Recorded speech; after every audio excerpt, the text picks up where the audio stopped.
তো হ্যালো বন্ধুরা, আজকে আমরা বাথরুমের ফ্লোরের কাজ করবো। আজকে তো চেন্নাইয়ের কাজ, ফ্লোর কিভাবে করতে হয় ফ্লোর, তো তোমাদেরকে ওটাই দেখাবো। তো চলো শুরু করা যাক। रुको जरा सबर। তো সকাল সকাল আমরা প্রথমে বাথরুমটা কাচড়া হয়েছে, তো ওটাকে বাথরুমটাকে ভালো করে ক্লিন করে নেব। তারপরে আমরা ফ্লোরের মশলা মাখাবো এখন। তো মিস্ত্রি বাথরুমটা পরিষ্কার করছিল আর আমি এদিকে চলে এলাম মশলাটা মাখাবো।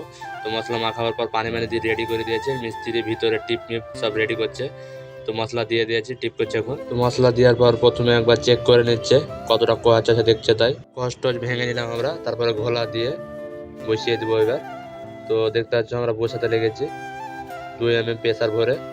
তো অটোতে করে আমাদের টাইস এসেছিলো, তো আমরা বলছিলাম না হবো না। তো অটো ড্রাইভারকে দেখলাম, ভাই খুবই অসুস্থ মানুষ, তো ইঞ্জিনিয়ারকে বলে আমরাই নামিয়ে দিলাম। তো এসে দেখছি তো মিস্ত্রি বসিয়ে দিয়েছে আর বাকিটা হয়নি, কেননা ইঞ্জিনিয়ার বারণ করেছে। তো আজকের ব্লগটা এ পর্যন্ত, দেখা হচ্ছে পরবর্তী ভিডিওতে। টাটা।